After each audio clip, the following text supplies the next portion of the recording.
ಎಲ್ಲರಿಗೂ ನಮಸ್ಕಾರ. Welcome back to my channel. ಇವತ್ತಿನ ರೆಸಿಪಿ ಚಿಕನ್ ಬಿರಿಯಾನಿ. ಸೊ ಸಿಂಪಲ್ಲಾಗಿ ಈಸಿಯಾಗಿ ಹೇಗೆ ಮಾಡೋದು ಅಂತ ನೋಡೋಣ. ನಾನಿಲ್ಲಿ ಅರ್ಧ KGಯಷ್ಟು ಚಿಕನ್ನು 2 ಸಲ ಚೆನ್ನಾಗಿ ವಾಶ್ ಮಾಡಿ ಎತ್ತಿಟ್ಕೊಂಡಿದ್ದೀನಿ. ಸೊ ಈಗ ಒಗ್ಗರಣೆಗೆ 3 ಪಲಾವ್ ಎಲೆ, ಏಲಕ್ಕಿ 5ರಿಂದ 6, ಹಾಗೆ ಕಸೂರಿ ಮೇಥಿ 1 ಟೇಬಲ್ ಸ್ಪೂನು, ಸೋಂಪು ಕಾಳು 1 ಟೇಬಲ್ ಸ್ಪೂನು, ಚಕ್ಕೆ 3 ಪೀಸು, ಲವಂಗ 5ರಿಂದ 6 ಪೀಸ್ ತೊಗೊಂಡಿದ್ದೀನಿ. ಹಾಗೆ ಇಲ್ಲಿ 2 ಈರುಳ್ಳಿ ಉದ್ದಕ್ಕೆ ಹೆಚ್ಚಿಟ್ಕೊಂಡಿದ್ದೀನಿ. ಹಾಗೆ ಹಸಿಮೆಣಸಿನ್ಕಾಯಿ 6ರಿಂದ 7 ಉದ್ದಕ್ಕೆ ಹೆಚ್ಚಿಟ್ಕೊಂಡಿದ್ದೀನಿ. ಹಾಗೆ ಟೊಮ್ಯಾಟೊ 3 ತೊಗೊಂಡಿದ್ದೀನಿ ಚಿಕ್ಕದು, ಅದನ್ನು ಕೂಡ ಉದ್ದಕ್ಕೆ ಹೆಚ್ಚಿಟ್ಕೊಂಡಿದ್ದೀನಿ.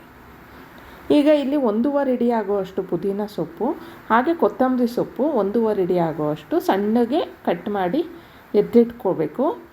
ಹಾಗೆ ಇಲ್ಲಿ ಶುಂಠಿ ಬೆಳ್ಳುಳ್ಳಿ ಪೇಸ್ಟು 2 ಟೇಬಲ್ ಸ್ಪೂನಷ್ಟು, ಇಲ್ಲೇ 1/4 ಕಪ್ಪಷ್ಟು ಮೊಸರು, ಗಟ್ಟಿ ಮೊಸರು ಇದ್ದರೆ ತಗೊಳ್ಳಿ.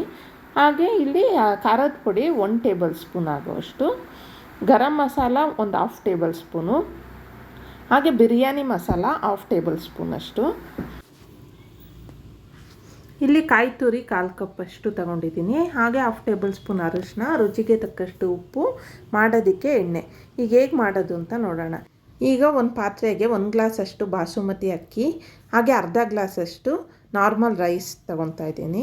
ಟೋಟಲ್ 1.5 ಗ್ಲಾಸಷ್ಟು ಅಕ್ಕಿ ಹಾಕ್ಕೊಂಡಿದ್ದೀನಿ. ಇದನ್ನು ಚೆನ್ನಾಗಿ 2 ಸಲ ವಾಶ್ ಮಾಡಿ ಎತ್ತಿಟ್ಕೊಂಡಿದ್ದೀನಿ. ಸೊ ಈಗ ಒಂದು ಸ್ಟವ್ ಮೇಲೆ ಒಂದು ಕುಕ್ಕರ್ ಇಟ್ಕೊಂಡು, ಕುಕ್ಕರ್ ಬಿಸಿ ಆದಮೇಲೆ ಅದಕ್ಕೆ ಆಯಿಲ್ ಸೇರಿಸ್ಕೊತಾ ಇದ್ದೀನಿ. 6ರಿಂದ 7 ಟೇಬಲ್ ಸ್ಪೂನಷ್ಟು ಆಯಿಲ್ ಹಾಕ್ಕೊಂಡಿದ ನಂತರ ಇದು ಸ್ಪೈಸಸ್ ಎಲ್ಲ ಆ್ಯಡ್ ಮಾಡ್ಕೋತಾ ಇದ್ದೀನಿ. ಇದು ಸ್ವಲ್ಪ ಹೊತ್ತು ಫ್ರೈ ಆದಮೇಲೆ ಇದಕ್ಕೇ ಈರುಳ್ಳಿ ಮತ್ತು ಹಸಿಮೆಣಸಿನ್ಕಾಯಿ 2 ಸೇರಿಸ್ಕೊಂಡು ಚೆನ್ನಾಗಿ ಹುರ್ಕೋಬೇಕಾಗುತ್ತೆ.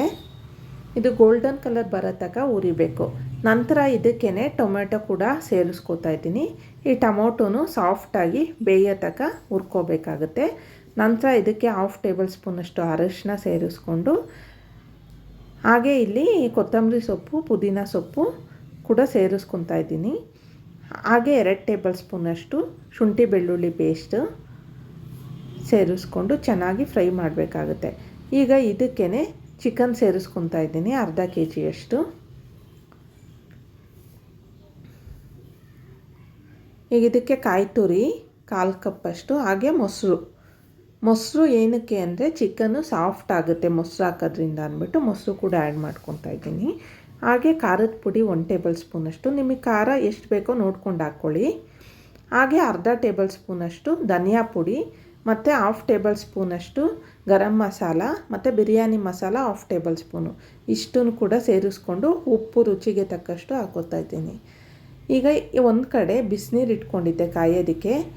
ಏನಕ್ಕೆ ಅಂದರೆ ಬೇಗ ರೆಡಿ ಆಗುತ್ತೆ ಅಂತ, ತುಂಬ ಟೈಮ್ ತಗೊಳ್ಳಲ್ಲ. ಬಿಸಿನೀರು ಹಾಕೋದ್ರಿಂದ ಟೇಸ್ಟು ಕೂಡ ತುಂಬ ಚೆನ್ನಾಗಿ ಬರುತ್ತೆ ಅಂದ್ಬಿಟ್ಟು ಬಿಸಿನೀರು ಹಾಕ್ತಾಯಿದ್ದೀನಿ. ಬಿಸಿನೀರು ಸೇರಿಸ್ಕೊಂಡು ಈಗ 1.5 ಗ್ಲಾಸ್ಗೆ ನಾನಿಲ್ಲಿ 2.75 ಗ್ಲಾಸಷ್ಟು ನೀರು ಸೇರಿಸ್ಕೊತಾ ಇದ್ದೀನಿ. ಯಾಕೆ ಅಂದರೆ ಇದರಲ್ಲೇ ಸ್ವಲ್ಪ ನೀರು ಇದ್ದಿದ್ದರಿಂದ ಸ್ವಲ್ಪ ಕಡಿಮೆನೇ ನೀರು ಹಾಕ್ಕೋತಾ ಇದ್ದೀನಿ. ಇವಾಗ ರುಚಿಗೆ ತಕ್ಕಷ್ಟು ಉಪ್ಪು ಸೇರಿಸ್ಕೊಂಡು ಅಕ್ಕಿನೂ ಕೂಡ ಹಾಕ್ಕೋಬೇಕಾಗುತ್ತೆ.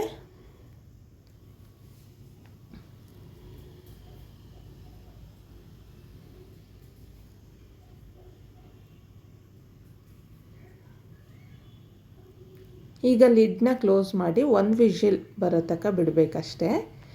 ಈಗ ತಣ್ಣಗಾಗೋದಕ್ಕೆ ಬಿಟ್ಟು ತಣ್ಣಗಾದ್ಮೇಲೆ ಓಪನ್ ಮಾಡ್ತಾಯಿದ್ದೀನಿ. ತುಂಬ ಚೆನ್ನಾಗಿ ಬಂದಿದೆ. ಸೊ ನೀವು ಒಂದು ಸಲ ಮನೆಯಲ್ಲಿ ಟ್ರೈ ಮಾಡಿ ಹೇಗಿತ್ತು ಅಂತ ಕಮೆಂಟ್ ಮಾಡಿ, ಶೇರ್ ಮಾಡಿ, ಲೈಕ್ ಮಾಡಿ, ಸಬ್ಸ್ಕ್ರೈಬ್ ಮಾಡಿ. ಮತ್ತಷ್ಟು ರೆಸಿಪಿಗಾಗಿ ಅಕ್ಕು ಆ್ಯಂಡ್ ಚಂದು ಕಿಚನ್ನ ಫಾಲೋ ಮಾಡಿ.